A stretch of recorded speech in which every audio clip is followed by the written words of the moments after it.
Welcome back to ReikiCafe Radio. I am your host, Christine Renee, and I have a great, fantastic guest for today. We got Karen Caig on. She is the owner of the Reiki Institute, and she's been on ReikiCafe Radio before, about a year ago. And this almost feels like a follow-up conversation, but I really want to get into root chakra and how it affects when we're moving and traveling and getting settled and all of the things. And Karen is the Reiki practitioner, the Reiki teacher in the world who's moving and shaking in that realm right now. And I've been watching her on her Facebook page going, what is she up to?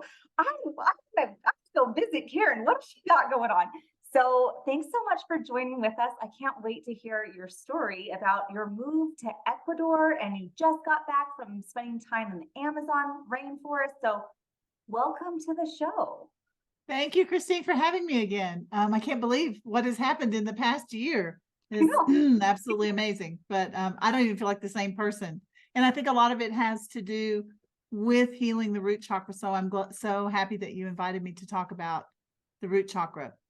It's the foundation for everything. And it's where I needed the most healing in my life. So, and it, yeah, I mean, probably even by looking at me, I don't even look like the same person from last year. So. I totally resonate with that. Like the root chakra is the foundation of everything, and it so has to do with how we're feeling safe and embodied, and if we're present in the moment. And I just feel like both you and I have had such journeys in the last year of traveling and moving and getting settled into a new space. So tell me, what was that like for you? Yeah, it sort of seems counterintuitive, doesn't it? When you say like, oh, I've healed my root chakra. When you put down roots, it seems like you're going to stay put, right? But you actually need that when your root starts to open and you feel grounded and safe. That gives you then the permission almost to kind of get in the flow and move and travel and that sort of thing. So for me, I moved a lot as a child, but not in a good way.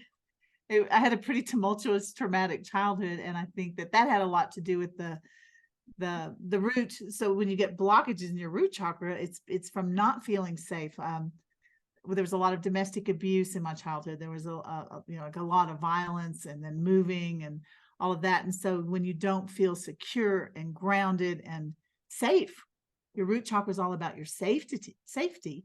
And when you don't have that, then you kind of tense up, you live in fear, and just clenching. Right. And most of my life has been like that. Yeah, for sure. But Reiki really started I didn't find Reiki until 2012. Started teaching in 2013. God, that was 10 years ago. So over the last 10 years, Reiki's been working on healing and releasing and helping me feel more rooted, more grounded, so that I can move more and more into what I'm here to do. Yeah. So a year ago, you were in the process of moving from one condo to another condo. How did you end up in Ecuador? That's amazing. Well, my condo was sold sort of out from under me, so I was scrambling, looking for another place. And we talked about like how you can manifest, and I was amazed that I was able to manifest another place to go, boom, like that. And then it was so much more money though. My rent increased; it almost doubled. So I was like, like this is a lot. And so I asked for guidance, and I had always had Ecuador in the back of my mind since like 1993. I read an article about in International Living about Cotacachi, Ecuador, and I'd never been here where I moved. I'd only been to the Galapagos, and I remember telling our guide, like, I think I'm going to move to Ecuador someday. And he's like, yeah, good. And I thought, is it time? And then things just began to fall into place. I told a colleague at the Reiki retreat in Sedona last year, I said, I'm moving to Ecuador. And he said, tell me more. He was the only person who didn't say, what? Why Ecuador? Where is that? Why do you want to go there? And we came down here last November because I'd never been here. I didn't want to just move. I've never lived abroad. But I came and I went, no, the mountains here, speaking of grounding and root chakra, I just instantly felt like, so this little tiny town is in northern Ecuador, about 3 hours from the border of Colombia. I go shopping there sometimes. And it's between these two volcanoes that I'm in the middle of the indigenous people here. So I'm learning Quechua, and I really resonate with their connection to the earth and their religion. But anyway, there's one mountain called Father Imbabura, and then there's Mama Cotacachi's right behind me. And I just feel held in these mountains. And so I went back and I thought, well, I just leased this new condo, and I'm sure I won't be able to break that lease, but everything just worked out. I sold just about everything I own. My landlord let me out of my lease because he wanted to sell that condo as well, because the housing market in Northwest Arkansas was just exploding. Yeah. So he let me out of my lease, which was surprising. And it just went tung, tung, tung, tung, tung, tung, tung. And I moved in April. That's amazing. Well, I moved here by myself. Yeah, I love that story because I really resonate with living next to mountains as such a grounding force. Like I'm a Pisces, I'm very watery, and I moved to the Rocky Mountains. Like I also live in a tiny town up against the mountains. Like we have a ski resort 16 miles from us, right? Like I have mountains nearly 360 degrees around me. And it feels like I am absolutely safe and held by this mountain energy. And so I totally understand, like having the mountains there can just be such a grounding force. I feel like I'm absolutely safe. Like no one can find me here. No one can get me here. Like if something happens, like the mountains will protect me. Really? Yeah, I know. Yeah.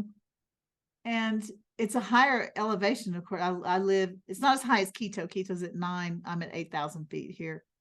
But it's just very grounding. And I think that is continuing to help me loosen up. And I just kind of mentioned before we started the podcast that I just got back from the Amazon rainforest. My friend Karen Harrison came to visit, and she said, I want to go to the Amazon rainforest. I thought, oh, it's hot there. That's going to feel like Arkansas in the summer. And it did. It was hot and humid, but we went on a walk into the jungle, which was super challenging for me because I'm 60 for one, and I have been like eating better since I've gotten here and everything, but it was like a lot. I had to climb up. The guide pretty much had to pull me from the river up the river bank into the jungle. But once I got into the jungle, and then we had mud, and it wasn't raining until right at the end, but I still haven't really been able to articulate or write about it. Such a deep opening of the root. And it was different than the mountain hug. It was more of just like, I am of the earth. And that's what your root chakra is all about. It's that it's associated with the earth. And I'm also pretty watery. I have Cancer rising and Cancer moon. I'm a Leo, but I'm pretty watery and emotional, and I need that.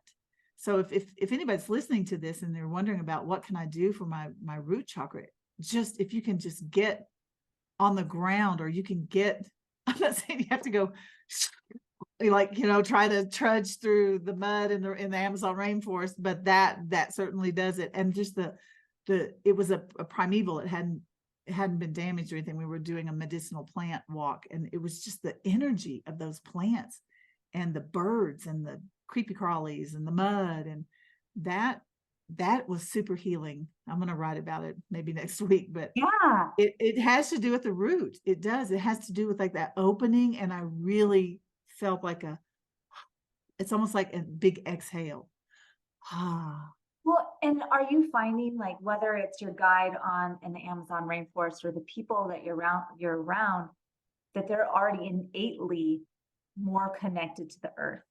Oh, absolutely. Yeah. I find that with indigenous people, with like that, there's a calmer, more grounded energy because they understand that they're fully connected to the earth. Right. That we're part of it. And this is interesting. We visited with some Quechua people, which I live with the Quechua here in the mountains, but it's a little bit, they speak a little bit different Quechua, but they're Quechua in the rainforest. And they were talking about how they make their chicha, which is with the yucca. And only women, you'll find this interesting, only women can make the chicha because women have more of a connection with the earth, and the chicha is their sacred drink. And when they pound the yucca, they have to have both knees on the ground when they're pounding it. So that, I mean, it was a very obvious connection to the earth when he was explaining, like they're establishing that connection, and that first of all, women are more connected, and then they make it. Oh, that's So beautiful. I thought that was pretty interesting. And And what, they do a dance. He was talking about the women carry like the bowl that the chicha goes into. He said, and the men always carry the spear in the dance. And I said, well, of course, because women are the receivers. yeah, I hadn't thought about that. I said, and the men carry the spear because I said, that's the, like the pointing, that's the penetrating, not to get too graphic with it, but that's the penetrating. And then the women are the cup. Anyway, it's just that very natural sacred dual balance. thing. Yeah. Yeah, tell me a little more about the experience in the Amazon. Were you with a medicine man, or? No, he wasn't like a shaman. He wasn't a yachak. He was just a guide who knows, they all know all the plants. Oh, So he was showing us like peine de mono is a big like a palm tree, and its fruits put out like this. It looks like almost like a sea urchin, like this little black thing, and they comb their hair with it. And then there was a plant for cough, like to help you cough up the phlegm. There's, just everybody knows who lives there that these plants are for this, and here's something that you can use for a comb, and here's something. I mean, it was just fascinating that they're like, yeah, everything we need is right here. And I think that's part of why I've moved to Ecuador, as well as I'm from the United States, but I just feel so separated from the earth. And I think probably all developed, except maybe the Japanese. You've been to Japan, but it seems like most of the Western countries we are disconnected. We have blocks in our root, and there's that insecurity. And so the other way that it can manifest, if you have like an overactive, is you can get like greedy, like wanting to hoard things. Yeah. So yeah, that's so. But what these people had though is that they didn't have a lot of stuff in their little, kind of grass huts, because everything they needed was right out there in the forest. I mean, it's really living in that flow. And I think you and I have talked about that when we were talking about manifesting. It really is kind of being in the flow. So when your root chakra is open, balanced, and you feel grounded, connected, secure, you live more in the flow. Like, well, of course I'm going to have what I need, because I've never felt that before, like except the last year or so.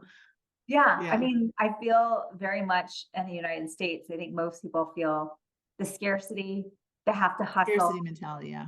Like that's just ingrained.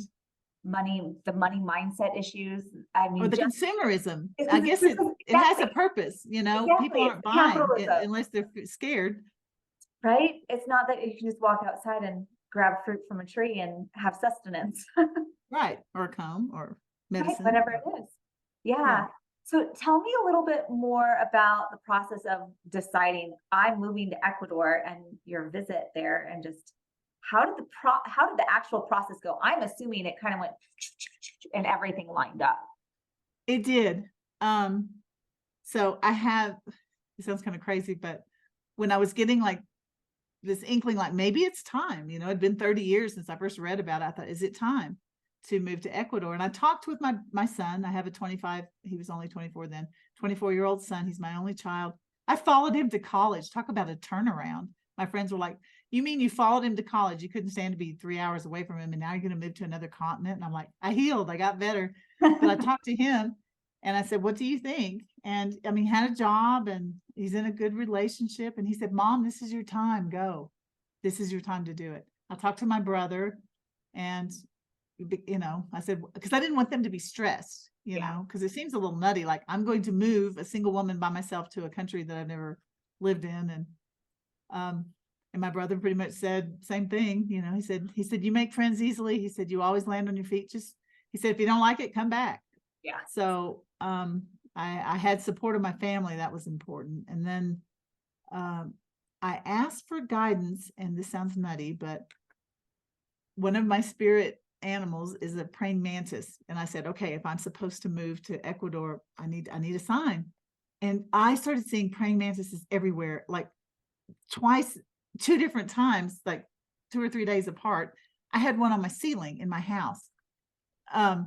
Anyway, it was just kind of nutty. And so I Yeah. thought, okay, this is a clear sign. And I guess maybe this is where the faith part comes in, but I just went, okay, I asked for a sign. I got a sign. Now there's your sign, go. So I just started making plans, and I was like, how is this going to work? I had no idea. I mean, I've been divorced twice, but I've never broken a lease, like heavens, you know. And I didn't think that my landlord would let me out of my lease, but he did. I was able to sell everything. Yep. I found a place to live. The biggest stressor was moving my 2 cats, because I wasn't going to come without them. You know, there's so many things that could have gone wrong. They had to have, you know, their shots and clearances and this and that. And traveling with 2 cats on an airplane, I've never traveled with a cat on an airplane, but everything just went ding, ding, ding, ding, ding. Because I felt like, yes, go, you're supposed to come. Well, and I think that's why I kind of assumed everything went really easily, because it was meant to be. Yeah. And if anybody's listening to this, I mean, ask for whatever kind of a sign that's something that you're going to go, okay, yeah, that's clearly a sign that wouldn't have happened. And then just go, just do it when you step out in it. Then it's sort of like, just like, wow, look at this. Isn't this amazing? Well, look at that. Well, who knew that would happen?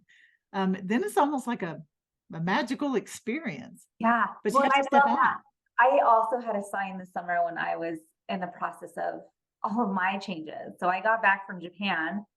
I got a divorce and it was filed within weeks.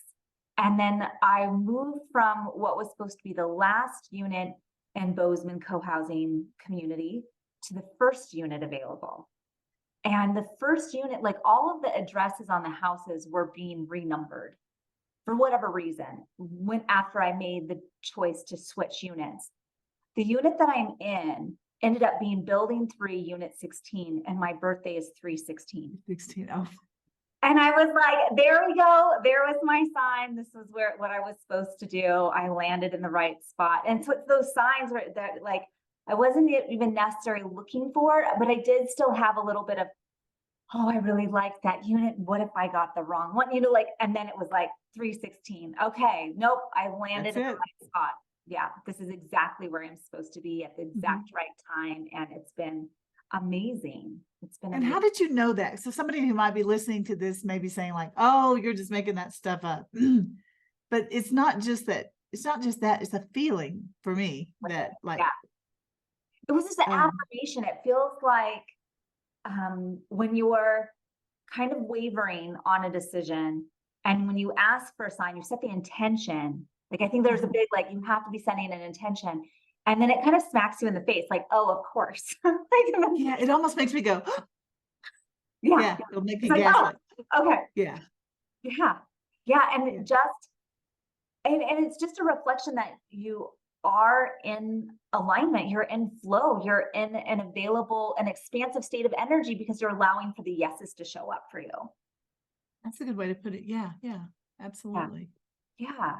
So what's been the biggest challenge for you since everything was really, is there anything that was like, other than the cats, is there something like, oh, that was kind of difficult to work around? Yeah. Well, my son helped me move, because he can only have like one person per animal. So he had to come down here and help me move. And my road. So I live, it's a third world country. Like my friend Karen Harrison, she just left, and she said like you could be driving down this dirt road, and they're like, the cows come in every night, you know, and then there'll be a pig, and then some sheep, and just animals running around. And so my son was coming down the road with me, and he's like, Mom, he said, I have off-roaded on better roads in Arkansas than this. Where are you going? And I'm like, no, I said, this is fine. And he stayed here, helped me get settled. He was here about 5 days, I think. And then he left. And that first morning after he was gone, I woke up and I was just like, I wrote about him. I started a blog called Karina Andina. That means Andy and Karen, karinaandina.blog.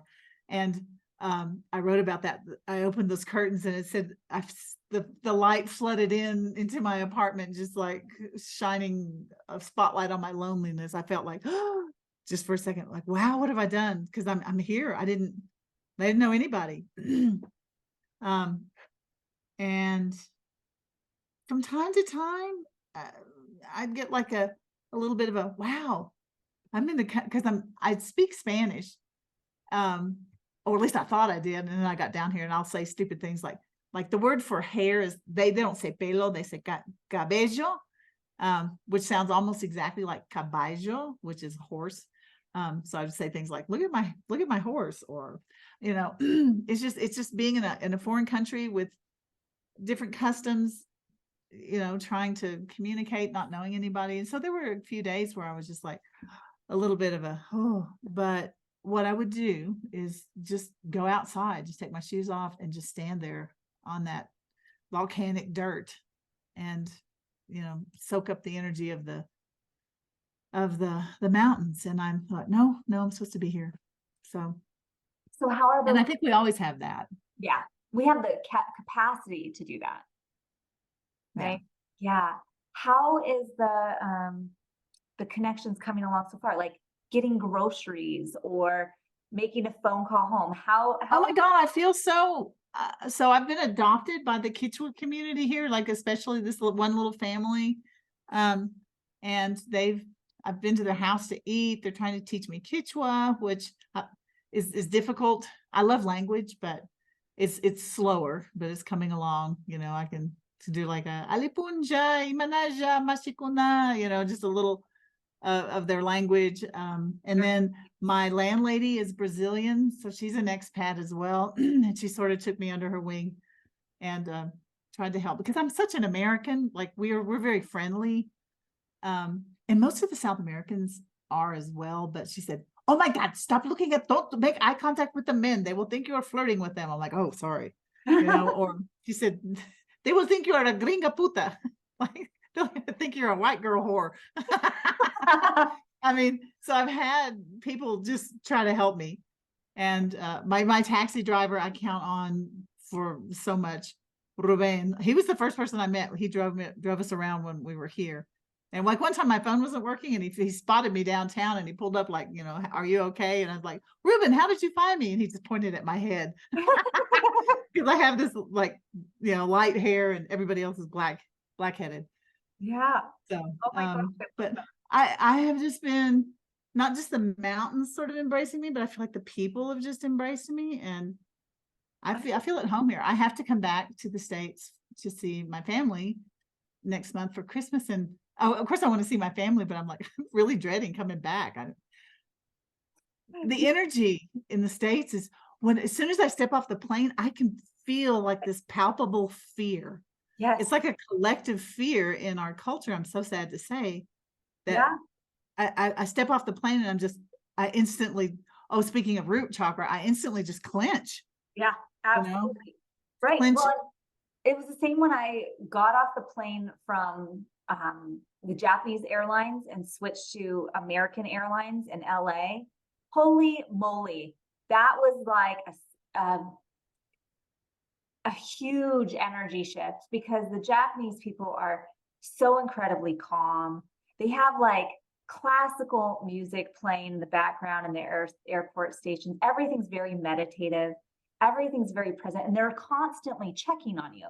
Like I was waiting 5 hours for my next flight, and they would literally come over and be like, do you know where you're going? Are you okay? Like they're just constantly taking care. There's always too many employees in any one location. And so when we landed in LA, I had to run to the bathroom, and it was just appalling. I mean, the Japanese public bathrooms are the nicest bathrooms in the world. Yeah, they really are. Really are. And so it's like this huge culture shock coming home and instantly going, I'm no longer safe. I can eat anything in this airport, and like everything I could eat in Japan. And I literally had to find some food before I got on my next flight. And there wasn't a single thing in my corridor of the airport that I could eat. It was just like, so frustrating. And the music was like American pop music. So I went from classical to American top, your top 50. And I was just like, I can't handle this.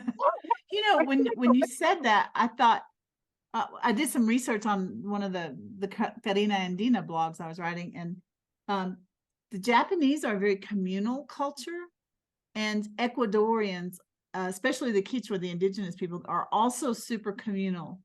And I think that makes a big difference in how your root chakra reacts, because that means if you're in a really communal, what am I trying to say? There's an index where you can look it up.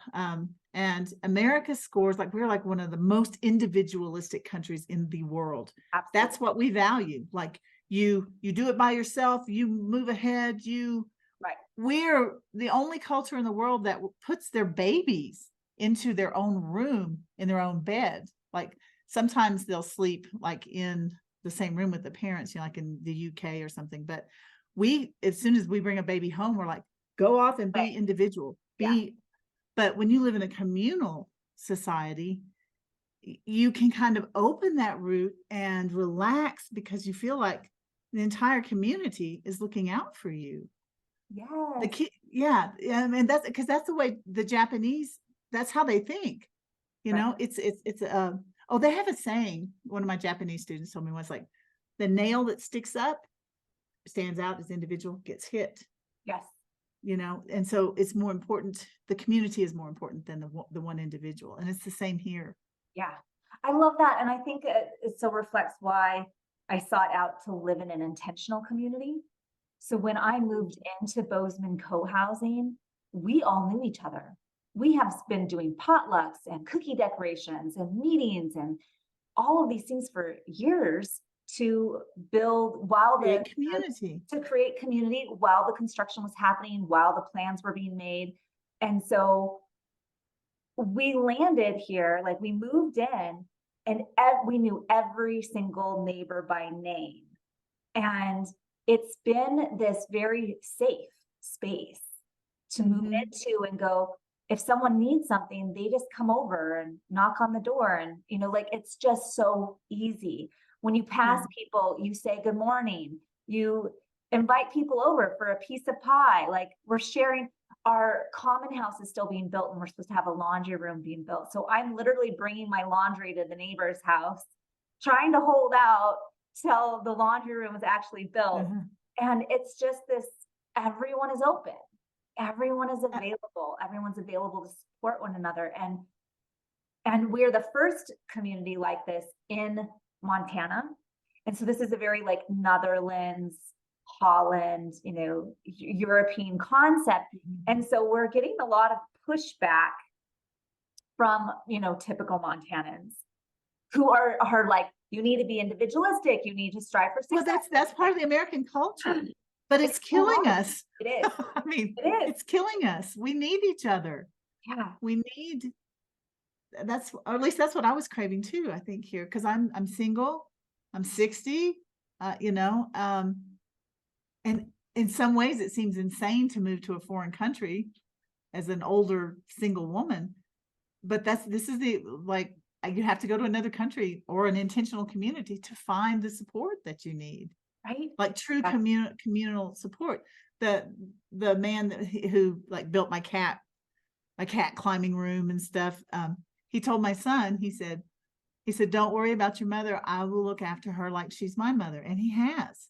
That's amazing. I just love that. I love that so much that and I want to be part of this community. That's why a lot of the gringos who move here, because it is cheaper a lot. Then there are a lot of Canadians and Americans who have moved to Cotacachi, but they don't learn Spanish. They certainly don't learn Quechua. They kind of group themselves to the side. But I really want to be part of this community, and so just my willingness to like speak really terrible Quechua or to help. Learning, you're willing, yes. And they have just come on. They just bring me right into, they don't care. That gives me. They don't speak very well or.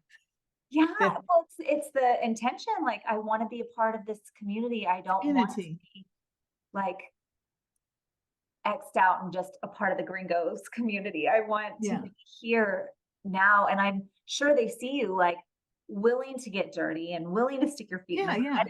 Like, I think that all reflects that like attempt to reconnect with nature as they know it. And Yeah. learn. So I think that that's what a lot of people are craving is community, just and connection to the earth. So I think it starts. Okay, so since we're talking about the root chakra, it's the first chakra. The most important is that foundation and connecting to the earth. We all have to connect to the earth first. And then when you make that connection, you go, oh, like this is I'm part of the earth. I'm part of you. I'm part of the trees and, the whole thing. And we all live here together. And it's, and we were all human. I'm sure that they have like disagreements and stuff, but it's just a different vibe. But I think that that's where you don't have to pick up and move to another country, but you can do like you've done, Christine. You can an intentional community. And even if you can't find an intentional community or create one, you can start with the intention yourself. Like, I'm going to connect to the earth. I'm going to open and ask I would like to meet like-minded people. Where's my tribe? Yeah. That I can feel safe with, that I can grow with, that they're of a like mind. Yeah.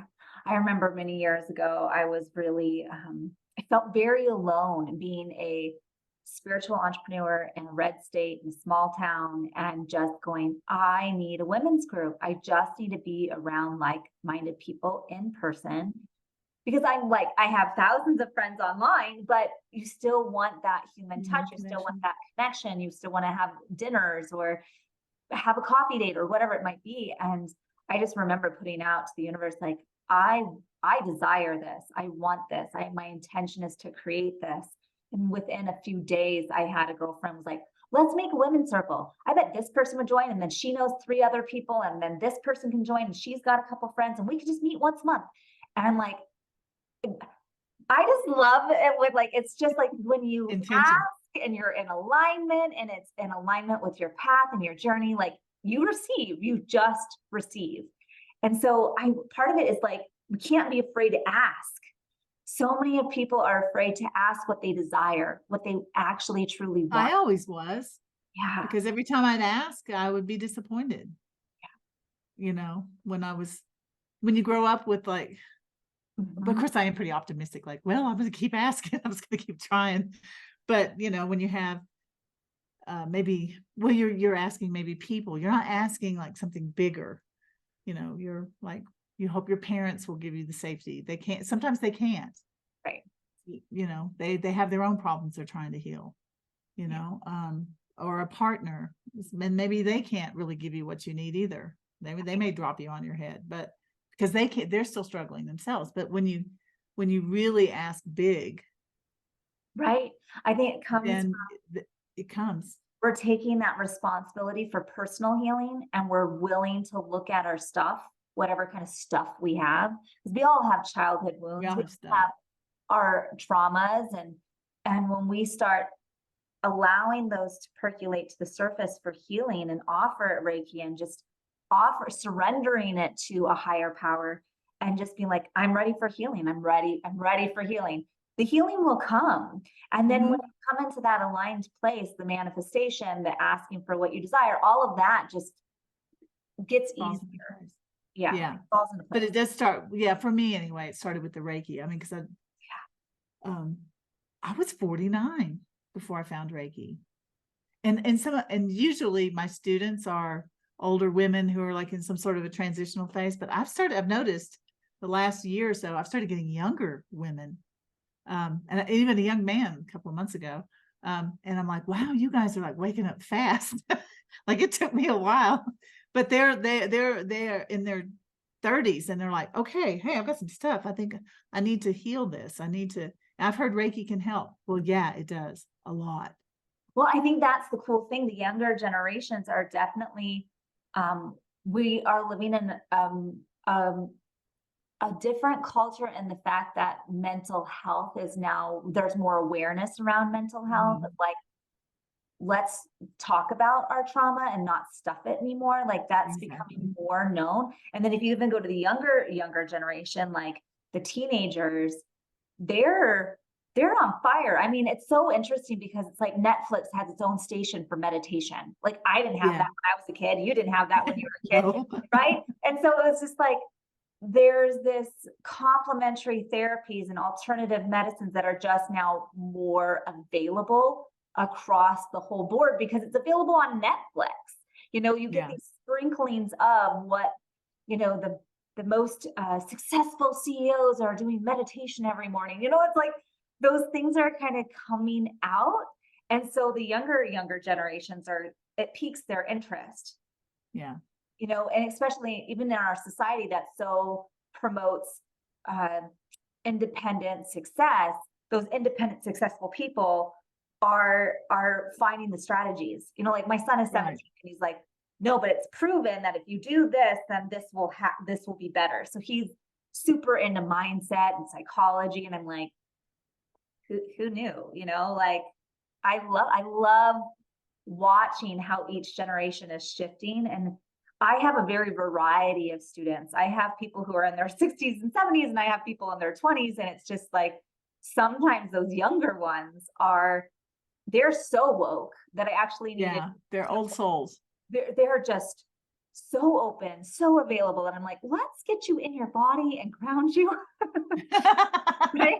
Like you're so like talking to spirits and all of the things like since birth that I'm like, let's make sure you're completely in But your we did physical incarnate condition. on the earthly plane. Let's come into and that's about the root chakra as well. Yeah, Absolutely. So you can absolutely. have the far swing where you're so incredibly open to spirit and source and all of the things.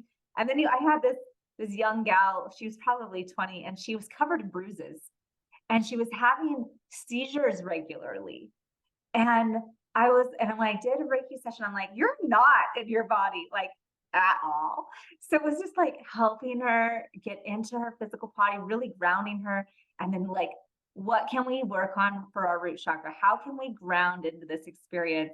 And I was just like, by chance, how much protein do you eat? She's like none. I eat salads and fruit all day. Like, oh, poor girl. So your body actually needs protein, and your physical container, you can't be in your physical container without that food source. Like, I'm not going to tell you to not be a vegan, but you are going to need protein. And you know what? After many sessions and even doing a Reiki, she took the level 1 class. Actually, she ended up taking all 3.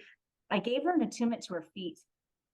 And it just fully anchored her into her body, and she stopped having seizures. Oh, that's wonderful. Between the diet and the Reiki and getting the attunement, like no more seizures. And it's like, this is how important root chakra can affect our life, right? Like, absolutely. Yeah. Because that's the thing, especially when you're on a journey of like, I want to, I want to open up, I want to evolve, I want to, rise up. And yes, but you came here, you incarnated into a body for a reason, for a purpose on earth. And you've got to, if you're going to pull whatever this is up, all this higher stuff down to the earth, that means you have to be grounded and attached to the earth to manifest it on the earth. So exactly. yeah, thank you for saying that. That's a big part of it. Yeah, I constantly say, like, we're in these human suits for a reason. Like we're here for a purpose. And when we can remember that, then we can really like anchor in and be grounded, and then let everything else can start to flow and expand. But I'm a huge advocate of root chakra work, and I know you are too. So yeah. Oh, so beautiful. Any and other I think yeah, go ahead. I was just going to say that I think as you were talking, I felt like I had to come like maybe to South America, like do this. I'm on the equator, and that has really brought me like into balance. So yeah, I think I lost my thought. There was something when you were talking about the root chakra work. Yes, to manifest, you have to ground into the earth. And so if you're cluttered, that's what it was. I was thinking personally, I had to take myself out of the United States and all of that energy here, everything that's going on. Of course, it's crazy all over the world, but I had to remove myself physically from that chatter and that energy to connect to the earth. So it may not be moving to another country, but sometimes people may have to get out in nature. Yeah. You know, take your stop, get off. Don't, if something terrible is happening, you know, like an earthquake or something is coming, you'll find out. Just, you know, don't listen to the news. Just kind of go off into nature, leave your phone, just connect with earth.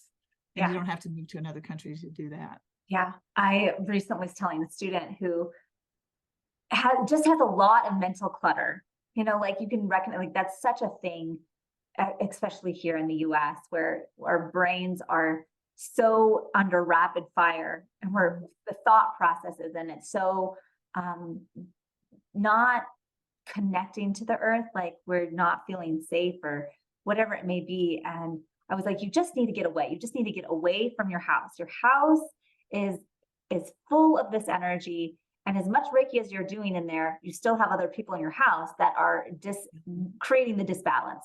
So you need to leave. And then I was like, you want to come to Costa Rica with me? There's a couple more spots on this retreat. You should come. And it will just give you a brain break. Like yes. We just need the vacation to have a brain break, especially if we can get out of the rush of what the United States is. And I didn't even know that until I left the country. Like I didn't realize how much it was impacting me until I fully left and got immersed in a completely different culture and came home. Yes. This contrast. Yeah. Well, it's like when you live in an abusive home, like you think that's normal. Right. But I guess I'm like, yeah, I guess I am. I'm comparing the United States to an abusive home. It's exactly what it's like. It's not until you go to somebody else's house, you go, oh, hell, y'all don't do that? All right. Right. Yeah, for This sure. Is better. Yes.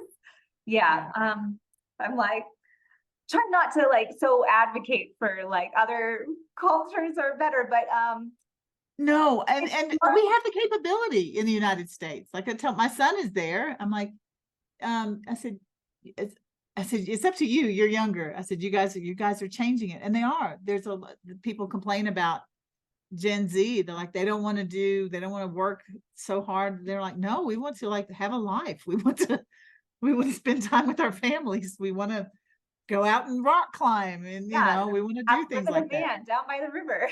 So yeah, or creating intentional communities. I really believe, Christine, that what you're doing there, I think that's going to be the wave of the future because we have to. Well, and the multi-generational piece of it is super amazing. When we can live with infants and the elderly at the same time. Yeah, that feels like community to me, when we have this full encompassing of like, yes, we're all take care of each other. Yes, we just take care of each other. It's a little village. Yeah, exactly. People say, why did you come to Ecuador? And the only answer I have is to learn. And I think what I'm trying to learn is like, because I don't know how to make a community. I don't know how to live in a community. So I'm learning that. I love that. How to be vulnerable. Right? It's that, and I think that's a really amazing point, is that vulnerability that it takes. You have to ask for help. I mean, like you said earlier, you have to ask for help when you were talking about guidance, but that's true with other people. And that was frightening. It was I purposely put myself in a position where I was going to have to depend on the kindness of strangers. And I have. Yeah. And you know what? They've shown up for me. And I show up for them. I'm so happy for you. Yeah. So that's what the root chakra is about. It's about like rooting in, opening, and grounding into the community where you live and the earth, all of it. Beautiful. I love it. Well, thank you so much, Karen, for sharing your story with us. I'm wondering if people want to connect with you. What do you have coming up? I know that you're now teaching online for your Reiki classes. Tell us a little bit about what you're offering these days. So I've got a Karuna class, Karuna Reiki class that is in the International Center for Reiki Training tradition that I was trained in. That's our highest level of Reiki. You have to have been a Reiki master for 6 months to take Karuna, and you get attuned to 8 other symbols that are really specific for like healing addictions, healing on a cellular level, different one for ground, two actually for grounding, earthing. And we also learn to do sound healing just with our voice through chanting and toning. So I love that class. It's coming up December 1st through the 3rd. And then next year, I start in January offering regular Reiki 1 and 2. And then February, I alternate. Then Animal Reiki, which is a different frequency, which is a very grounding, talking about like you get way up here with some of this other Reiki, these higher frequencies. And this is a really grounding. It's for animals, but I use it on people as well.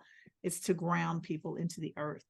And then I teach that in February. And then, so I teach alternating. However, I've had so many people ask me about teaching in Ecuador. One of my students came last June and it turned out that she was the only student. So I took her around. It was during the summer solstice. When are you going to take students in Ecuador? And I think people are also asking for retreats. So that's what was part of the reason I went to the Amazon. This lodge was amazing. And I think that I will, in the future, probably next year, summer, fall, be offering some classes in Ecuador that include like a spiritual retreat. Beautiful. Part of it is the Amazon. I can't believe I want to go back to the Amazon. It's like, it's hot there and humid. And I ate a bug. I ate an ant. Was it on purpose or was it an oops? No, I there's a video of it on Facebook. Because I love bugs. And I'm like, anyway, couldn't eat the grubs though, but I did give them Reiki and I petted them before. They're like these big, huge grubs that they eat. Yeah. Oh my God. They're a larva that they like. Anyway, but I diverge. But I will be offering, you don't have to eat anything, but I'll be offering some retreats down here in the future. I love it. Like I don't really have any interest in doing ayahuasca. I know you can come to South America and do ayahuasca here, but I probably will have retreats that are more for people who don't want to necessarily throw up and purge everything. With Reiki, you don't have to do that, but more about learning some of this earth wisdom and the plants and connecting with some of the trees and stuff there. So I love it. I love that. Well, as soon as you have that information, let us know over here at Reiki Cafe. All of the other classes and links and ways to contact Karen are going to be down here in the show notes. So check those out if you want to connect with her. And thank you so much. Like this was a great, super fun. Thank you for having me again. Yeah, you're so welcome. I love talking with you. Yeah, we'll have to do it in a year again and see where we are. we need After you've been to Costa Rica and I've been here another year. We'll see what we'll check in again. We'll see what happens. Beautiful. Well, thank you. And until next time, have a great one. Thanks.